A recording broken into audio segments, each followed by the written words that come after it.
So in my country, Kenya, we have about 12 medical oncologists for a population of about 45 million.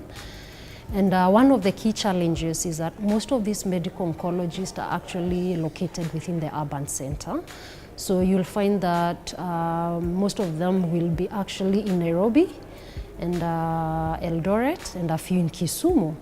And one of the things that we've realized is the high volumes of patients who are accessing these 12 medical oncologists. So basically meaning that there's a delay in terms of accessing care for these patients. And two, because of this small ratio between the medical oncologist and the cancer patients, you find that there's a delay in basically the patient actually accessing treatment.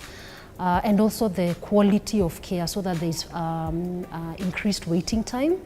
And so one of the key problems that we've actually realized is the inaccessibility to a medical oncologist, the increased waiting time to see a medical oncologist. And one of the things that the patients have actually done is we have seen an increased efflux of patients to other countries to seek care that could have actually been provided here in Kenya without that high cost of actually having to travel abroad.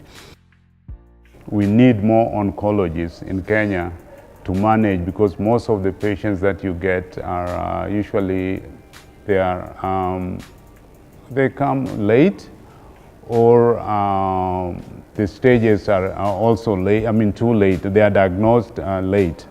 That means that from the primary setting, the people who are doing diagnosis are not there, the personnel. So as a result, I think we need more medical oncologists in Kenya to help in diagnosis, in treatment and also diagnosis, and to push the patient to do the treatment earlier rather than waiting until such a late stage. So the training is equipping me, one, to give me the basic knowledge of hematology. Two, it's equipping me to manage confidently these hematological malignancies. And also it's building up on me to, to actually take up the training and in future actually go for bone marrow transplant training, so that we can actually bring this key important management aspect to our country, Kenya. So far, we don't have a transplant center in Kenya, and I'm hoping to be a key person in actually starting this initiative. Merck Foundation and University of Nairobi is one of a kind, which I think to me would help tremendously, in building the awareness, and also to train the oncologists that can help in the treatment of cancer. It's been an honor for me to have been accepted to the Merck Oncology Fellowship Program by the Merck Foundation.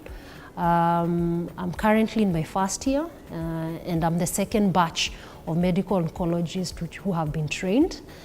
And I've actually learned a lot from my colleagues who have been trained, who have actually been in the program for 1 year. And it has been an eye-opener for me in terms of the interactions that we've had with them. One of the key advantages of this Merck Oncology Fellowship is that it's going to boost the human resource capacity that then can be able to take care of these patients at their roots, so that the patients don't have to travel.